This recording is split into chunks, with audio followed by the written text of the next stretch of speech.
Okay, so I responded to this a Bas Le Ciel video yesterday, and I'm going to respond to it again today, just like in a different way. I'm going to be less judgmental and more lighthearted. So, let us begin. Hello. Hi, Wayne. Hi. Wayne, so my father was many decades older than yourself, and he's now deceased. And I'm sorry. I didn't hear you. You were so, fading in and out on me. okay, check 1, 2. You can hear me? Okay, so he's talking to some guy called Wayne. Let's start again. Hello. Hi, Wayne. Hi.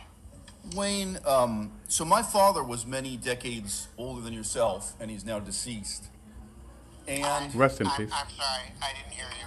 You were fading in and out on me. okay, check 1, 2. You can hear me? Yeah. Okay. My father, who's now deceased, was several. So, like on the positive thing, can I just say this camera? If it's like a web camera, it's like really good. The colors are awesome, and I like this angle that he has. It's kind of good. Decades older than yourself. And a lot of what I had to explain to him were really generational differences in employment, education, and opportunities. So my father grew up in the aftermath of World War II, and any white man with a bachelor's degree from university had incredible opportunities at that time. My father became a university I'd say like a lot better opportunities because degrees meant something then. I think. Not saying they don't mean anything now, but they meant more then. professor with only a bachelor's degree, only a BA. To me, that's totally impossible and is probably illegal.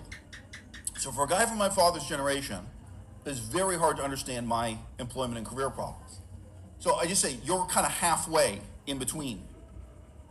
I am overeducated. People look at my resume, they look at. So it sounds like Wayne is older than Bas Le Ciel. So I'm guessing. Like I think he said like his dad was many years older. So let's call Wayne like 70 or something. I don't know. my CV and they say, wow. And I've seen that many, many times, including university professors. I've had all kinds of people say, oh, wow, this is more impressive than my PhD students. There was one professor here who I was applying to just. As I've sort of said before, like sometimes you don't want to make your CV as good as it is. You can get discriminated against by being overqualified. He is kind of right, particularly by the person who's choosing who's going to get the job. Do they really want to give the job to someone who's more qualified than them? Start a BA, to start at the lowest level. I was applying for the same position as if I were straight out of high school. And the professor read my CV and he responded to me, I'm sorry, I can't employ you here as a professor. He assumed I was applying to actually teach at the university. So the most fundamental misconception you have about me is that in Canada, we're talking about Canadian culture, Canadian economy, is that it is even an option for me to get a job at a grocery store, for me to get a job dealing cards at a casino. I think like you'd have the ability to do those things perhaps, but yeah, his CV is going to be intimidating, and like I said in the last video, they're just going to think, well, this guy's going to leave. So the simple advice is if you're going for jobs that you consider yourself overqualified for, don't overqualify yourself for them. For me to get a job, a minimum wage job of any kind. And again, you may not know this about me, you may have forgotten this about me. I have applied for many, many minimum wage jobs. I have within the last 1 year, but I have over decades too, like a longer term in my life. As a side note, the listeners might not believe this, but just counting jobs that I had for more than 2 weeks, by the time I was 21 or something, I had over 100, literally over 100, what he would say minimum wage or like low wage jobs, because I was doing like 2 jobs at a time, sometimes 3. So people in Canada will not employ me, for example, to work in a factory scale bakery. So this is not a small mom and pop shop. This is a factory scale bakery that says as a warning The majority of our employees speak Chinese as a first language and can barely communicate in English. And I think like you dodged a bullet because those kind of factory jobs, they're not fun at all, you know? They're really not. So you probably dodged a bullet there. So that's the kind of factory we're talking about. And here I am applying, saying, hey, look, I'm a university-educated white guy. I can actually speak Chinese. I can read and write Chinese, and I'd enjoy that. That'd be great for me to work in this factory. Minimum wage job, factory labor. They will not give me a chance. They would rather employ a refugee from Afghanistan. I remember like when I got expelled from school, like my granddad said basically like, you got to sort it out or you're just going to be factory fodder. It's kind of an aside, but it just reminded me of that. Afghanistan than me. Okay, they would rather employ a newly arrived immigrant, whether a legal immigrant from the Philippines or an illegal immigrant from Mexico, Nicaragua. I am not, in a simple sense, blaming illegal immigration or multiculturalism, not in a simple sense, but it is one important part of the way in which the world has changed. You know, my father was... And like, I agree with what you said there. It's definitely changed, even just in my work lifetime, say like in the UK. Obviously I started properly working 17. And even just at that time, over those like next, however many, fucking 5 or 6 years, I saw changes. And going back to work in the UK many years later, it's definitely changed. And I'm guessing it's changed in Canada. He's not wrong there. It's changed a lot in a short time. Was an idiot. He had nothing but a bachelor's degree in philosophy from a third-rate... Hang on, we'll miss something there. Here we go. From a third-rate university. I guarantee... A little bit more about that. Not in a simple sense, but it is one important part of the way in which the world has changed. You know, my father was an idiot. He had nothing but a bachelor's degree in philosophy. It's like, I don't know if he's an idiot. Is a bachelor's degree in philosophy, is it that an easy thing to get? Like, I don't have any higher education, and I know higher education isn't a massive sign of intelligence always, but back then, I think degrees were way harder to get, and philosophy is a complete headfuck, so I don't think he would have been an idiot. From a third-rate university. I guarantee you haven't heard of his university. It's a university in Hamilton, Ontario. Hamilton, Ontario is a steel town. It's not famous for its university. It's not famous for anything other than steel. You know, that's who my father was. He went away to Europe and taught himself a very low level of French. I mean, his ability to speak French is almost minimal. He comes back to Canada. He's swept into employment. He's a museum curator on the east coast of Canada in Halifax, I recall. He works for the federal government in a series of positions that require fluency in French. I guarantee you, he spoke about as much French as Melissa does now. Really. Like, he spoke very, very little French. Nothing... That's a little bit sideways insult, you know? Like, he was so shit at French. He was pretty much on Melissa's level. That's like a little bit of a... I don't think he's meaning it intentionally, but like that's a blind spot there. I think it's like if someone was talking to me about that. Oh yeah, like fuck, my dad was like fucking shit at whatever. You know, he's pretty much as shit as you were. Like, I might be a bit offended. But a BA, he's teaching classes at a university in Montreal, you know, isolated short-term classes at present. And he's publishing books. He published all kinds of books. Okay? So whatever, I don't want to put a specific date on it. Maybe that was how the world was in 1955, 1965, 1975. And there is an element of racism. I mean, I remember my own grandmother, who's also dead now. I remember her just talking to me about what it was like to be a white person in Canada. About white privilege, people would now say. Right? The world has changed. And I am aware that the majority of people in this culture hate me. Like, when he's saying, like, it's changed, and I think he's kind of right. Like, I think it is harder just for normal people to get ahead, to get like houses and stuff, to get like financial security through education. I think the world has changed a lot in that respect. You know, like it used to be kind of this whole cliche of like, yeah, you work hard, you go to university, you get a good job, you're gonna have a good life. I don't think it's like that anymore, and maybe that's what he's talking about. When you tell me that I could apply for a job dealing cards at a blackjack table in Windsor, you know, I'm morally opposed to gambling. I've never gambled once in my life. I don't drink, I don't gamble, I don't do any of that stuff. I mean, that's good for him, you know, like I've seen drinking and gambling ruin a lot of people, especially as we'll find out later on that he's doesn't really have money problems. Well, it doesn't matter how rich you are, if you're a gambling addict, you're gonna have money problems and life problems, and it's a terrible addiction.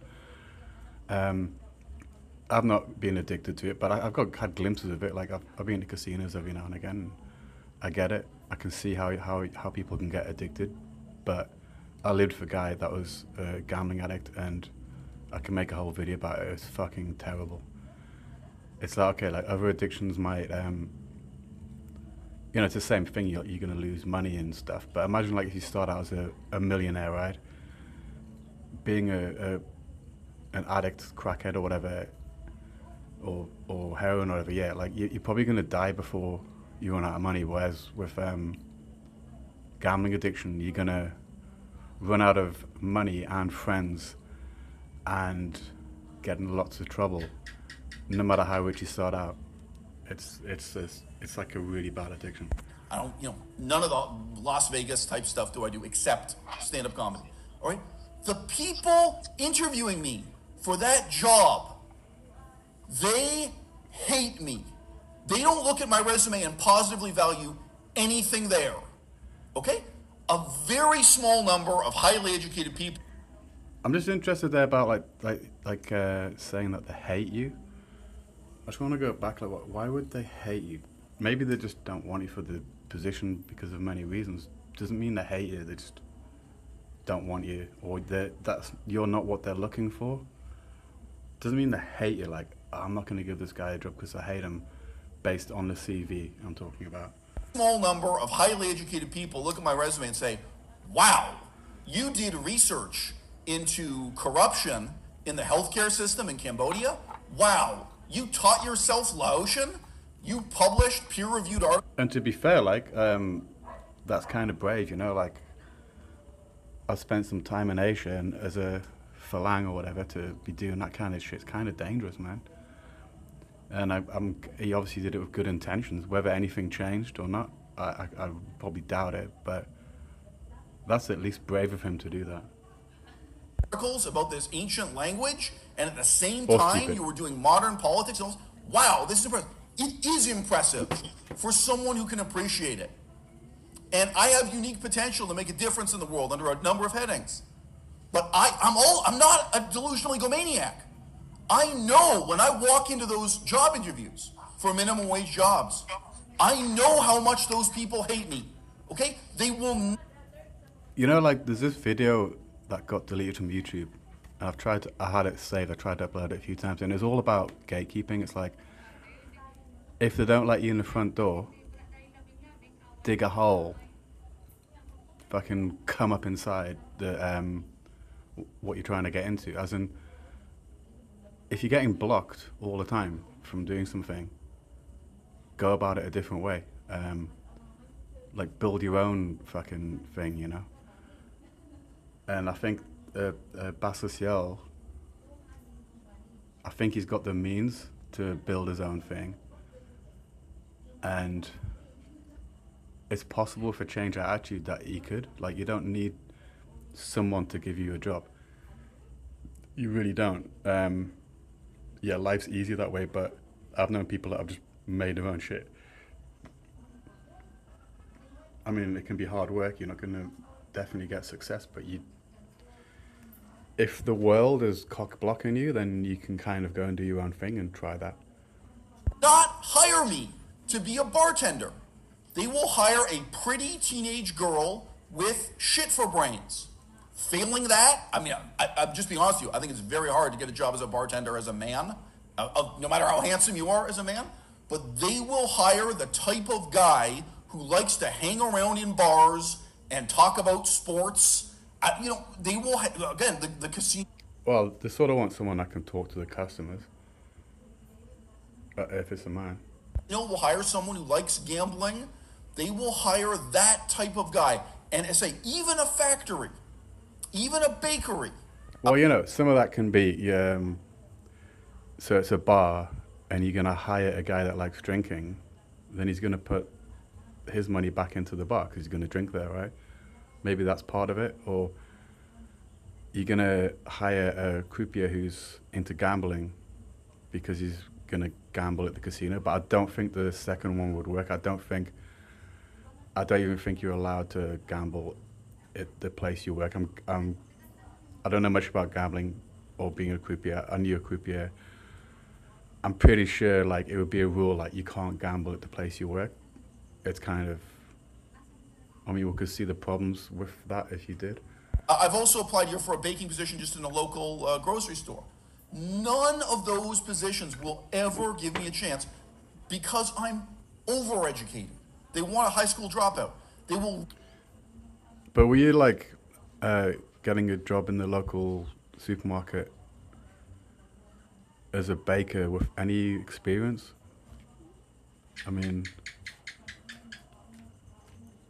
I don't think this is an easier a job as you'd imagine. And also when you're trying to employ someone, you want someone with a little bit of experience or training. Otherwise, you're wasting your time paying that person and paying someone else who could be doing something for your company to train them. So I don't think being a baker in a supermarket is some unskilled job, to be honest. Rather hire someone who's just been released from prison than me. Okay? That is the situation I'm in. And I'm completely open to the extent to which I'm a bad person. As a result, I don't care if you perceive me as a bad person. I'll tell you two things about.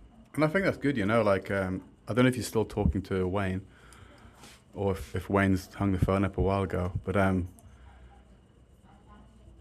there's kind of something good not to worry about too much if people think you're a bad person, but it can also go the other way where you're kind of creating these things in your head. I'm not particularly talking about Bas Le Ciel, but where you're thinking people hate you and you're thinking people are judging you and you're thinking that they're thinking all these things about you when they might not even be thinking about you at all. And often they're not. They're just getting on with their shit, their life, and not even thinking about you at all. Whereas there's this sort of thing that can happen when you're on the down low and things aren't going good, where you can sort of think everyone's against you and everyone's thinking about you and everyone's, as he says, they hate them and stuff. There's a good chance that they don't. It's called spiraling, Help me. I'm born rich and I'm fucking brilliant. That's better than being poor and stupid. So I can't really see. That's actually probably, I could sit, is it objectively true? Being born rich and brilliant could be better than being born stupid and poor in many situations, for sure. So yeah, I guess it's right. Sit here and weep my eyes out to you saying, I sure wish I could get a minimum wage job like the poor, stupid people. My problem in life has never been that I wasn't smart enough to do anything.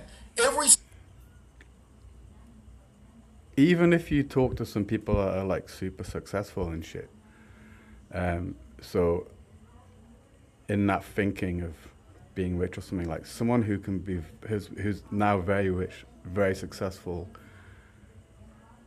if you talk to them, they could have done these jobs in the past. So did they change?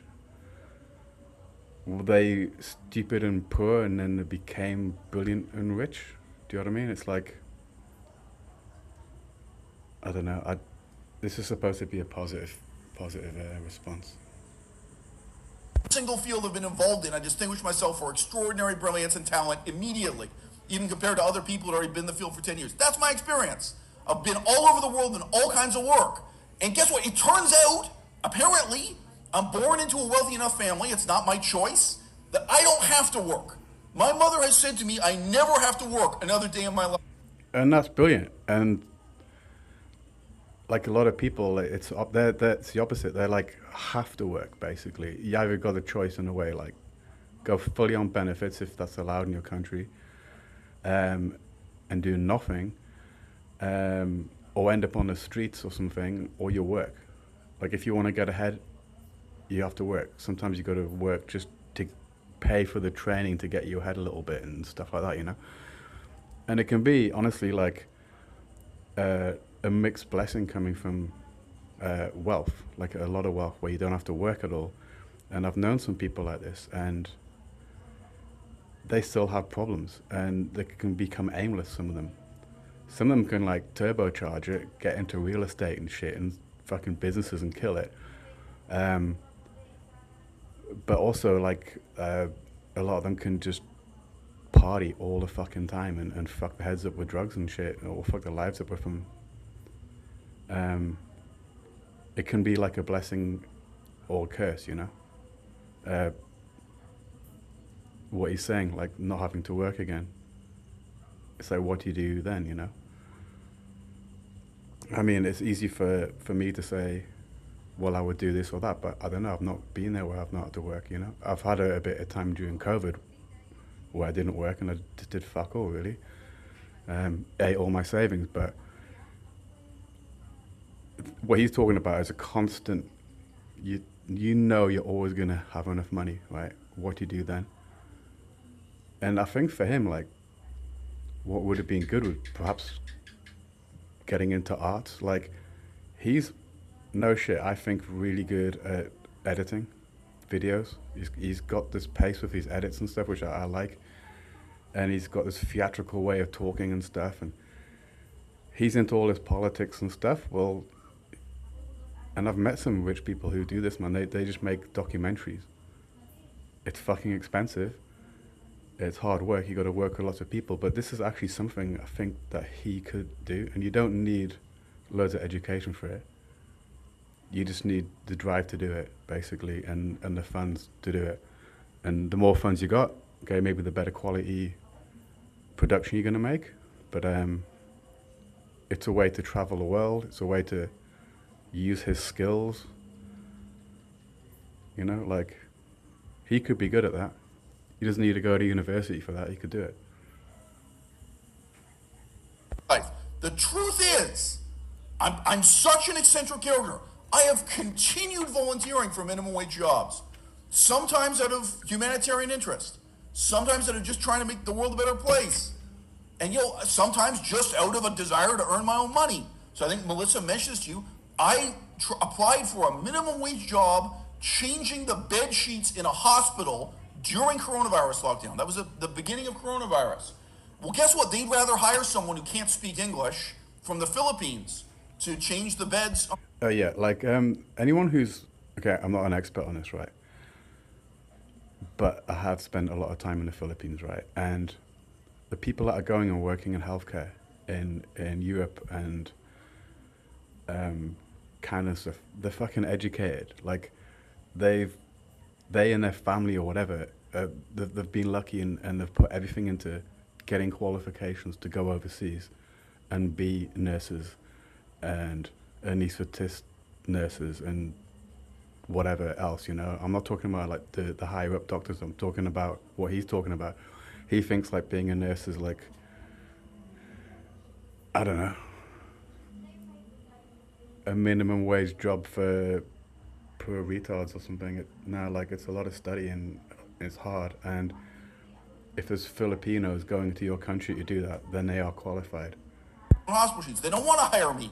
And I'm able to say, like, if they gave me an interview, look, I've done humanitarian work in Laos and Cambodia. For me, this is something similar. I want to come to your hospital and do this minimum wage, very humble job. That wasn't the only job I applied for at the hospital. They had another job, which is more like being a security guard, where you sometimes have to kick people out of the hospital, probably drug addicts. But they had positions like that, which in polite language said you're kind of like a bouncer for the hospital, and you would sometimes help move heavy people in beds, do some other work like that in the main floor of the hospital.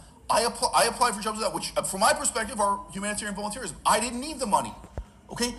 And I believe like those jobs are humanitarian. Like a lot of my family have worked in healthcare, all the different positions and ranks and parts of it and stuff. There's definitely like a service in that. You know, you are serving people. It is humanitarian. Uh, but yeah, it's also a job. It's also got lots of politics, and you have to sacrifice a lot to even get in, or then to get ahead in those kind of things. I don't stand a chance. And the truth is, even when I'm meeting professors from Oxford University, from Cambridge University, they tell me straight to my face, I'm too smart and I'm already too advanced.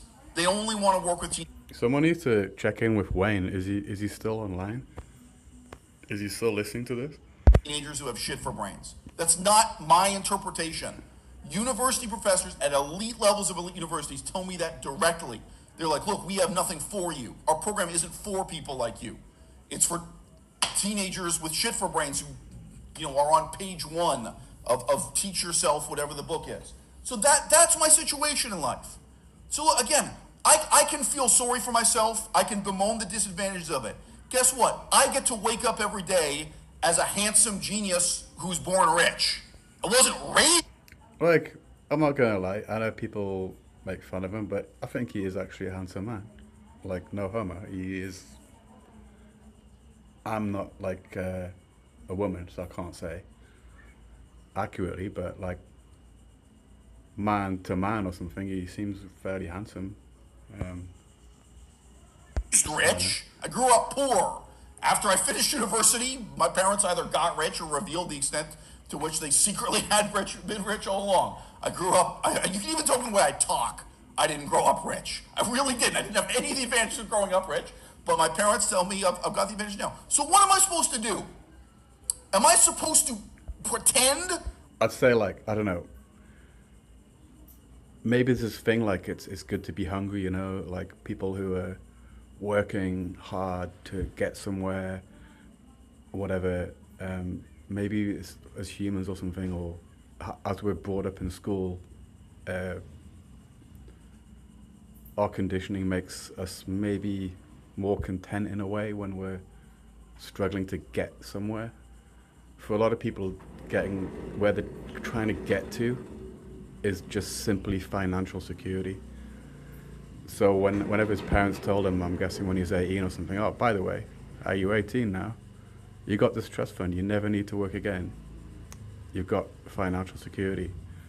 A lot of people spend their life working towards financial security and maybe never get it even, but they're working towards it. And what's it like to just have financial security at 18?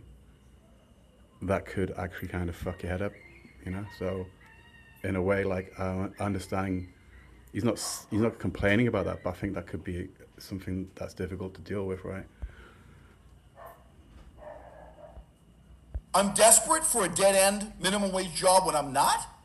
And I am living in a culture and a social context where I can't get those jobs anyway. At the start of the war with ISIS, I applied to join the army and fight against ISIS. I thought that war would go on for 10 years. It didn't. It went on for like... Okay, well, like, this is a positive video. Well, that's a brave thing to do, because being in the military isn't as fun, I don't think, as a lot of people imagine it to be. And there's obviously some cool things about it, like camaraderie and purpose and excellent training if you're in the right places. But I don't think it's like, I don't think it's a rose garden. And maybe then you dodge another bullet, not entering into that world. And I don't know what the war like was in Syria, how many casualties there were. Even if he wasn't one of the people that was a casualty, he could have witnessed it, or he could have seen some pretty fucked up shit. And when you see fucked up shit, it kind of stays in your head, man. So maybe he dodged a bullet there. Dodged a bullet. 1 year, it really didn't last that long. I signed up to fight ISIS. Just genuine public spiritedness. I think I'm tough enough, whatever you want to say. You know, I got in line with everyone else. I did the intelligence test to join the army. I did all that paperwork. I went through that process. I am a very unusual character. There's all kinds of work I'm willing to do. And the actual humanitarian work I did in places like Laos and Cambodia, yeah, on the one hand, I was hitting the books, I was hitting the library, I was doing scholarly work. But on the other hand, I was getting my hands dirty. I was exposing myself to danger and inconvenience of all kinds. Frankly, dealing with the mosquitoes is probably more dangerous than being attacked by bandits and robbers and wild dogs. But I dealt with all of it. You know, that is the kind of guy. And he's saying like he was like doing research to undercover corruption in these countries. You know, that actually could have been more dangerous than the mosquitoes. I am someone who's eager for work. This is the reality situation I'm in. So look, the first thing you said to Melissa, Do you know what could be happening here? It's like, and it's sometimes I'm sometimes getting annoyed at it. I feel like I got broken by work in a way, like, you know, like you break in a horse or something. Like school breaks you in, you know, like you start at like whatever it is, 4 years old, and you're getting indoctrinated and that kind of shit, right? It does sort of break you down a little bit, you know, into someone who's going to be good for society, I guess is what they're trying to do. But yeah, it breaks you down. But you know, you get real broken down, really, I think, by work. Like you learn a lot by working. Like how to deal with hierarchies, how to deal with superiors, who you might not think are superior, but they are in that company, and that's just the way it works. Difficult clients, difficult customers, it's like you learn a lot from that, and also it kind of it rounds off the edges that you have in your personality. It breaks you down a little bit, and I don't think he's gone through that, which is, I think is probably a blessing. I kind of wish I hadn't, but in other ways it's sort of good to be broken in, you know. Like I can tell, like if I'm training somebody, or when I used to train people, I could tell if they've had some kind of hard times and gone through work experiences and have that kind of just the shitty experiences that come with work, you know, which like humble you and pacify you a little bit and that kind of shit. You can tell when people haven't had that, and they can be more difficult. Sometimes they're just brilliant. They're just actually still brilliant, but a lot of them can just be very hard work. Totally get your sincerity, and I don't blame you. You said straight up, quote, I don't care what ISIL does. I'm talking about like guys who literally coming and getting trained, or they're even like getting trained above me by other people above me or whatever, for their first job at 30 years old, you know. And obviously they're wealthy, and they've managed to not work until they're 30 years old. And a lot of those people can be very difficult because it's their first job, you know. Really, you want someone who's had many first jobs before. Maybe it was even just in a takeaway place or something, and they've kind of been tamed, you know. They understand it's like you just have to take some shit sometimes. Close quote. Okay, fine. But then you're not qualified to have an opinion. You've had 7 years to get to know me. You've had 7 years to care. And you never did care. And you made it very clear you're not going to start now. So guess what that means? You don't get to have an opinion. And when you do have an opinion, we sit here and laugh at it. Hang on, who's not caring? I'm getting confused now. Let's go. Who doesn't care and who's laughing? I'm lost. Robbers and wild dogs. But I dealt with all of it. You know, that is the kind of guy I am. I am someone who's eager for work. But this is the reality situation I'm in. So look, the first thing you said to Melissa, I totally get your sincerity. Oh, he's talking to Wayne. And I don't blame you. You said straight up, quote, I don't care what Eisel does, close quote. Okay, fine. But then you're not qualified to have an opinion. You've had 7 years to get to know me. You've had 7 years to care. So yeah, this is a lot of this is all directed towards this Wayne guy. Maybe Wayne's a bit of a dick. I don't know. I don't even know who Wayne is. Wayne's who this whole thing's going to reply to, and he's coming back now to like, Wayne said, I don't care what Eisel does. And you never did care. And you made it very clear you're not going to start now. So guess what that means? You don't get to have an opinion. And when you do have an opinion, we sit here and laugh at it. We laugh and laugh. Oh, guess what Wayne said? Wayne said that Eisel should become a card shark. He said that Eisel should deal blackjack. Well, now you can laugh at me. VL now said, fucking, you should maybe become a documentary filmmaker. What a dick he is. At the fucking Windsor Casino. That's a hilarious suggestion. It's so out of touch with reality. It's so out of touch with what we've been dealing with in the last 1 year, the last 7 years. So we laugh and laugh. It doesn't hurt our feelings. I don't care. I don't need you to respect me. I don't need you to understand what I'm going through. But yeah, you don't care. As you keep saying, you don't care about me. You don't care about what makes me special, what my advantages and disadvantages are in life. And let's just say, he is special and he does have some talent. Absolutely. Never have cared. In 7 years, you've learned nothing about me.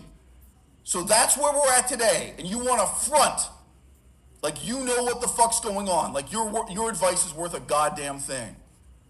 Well, it's not, Wayne. You painted yourself into this corner. And now you're stuck with it. Pray for Wayne.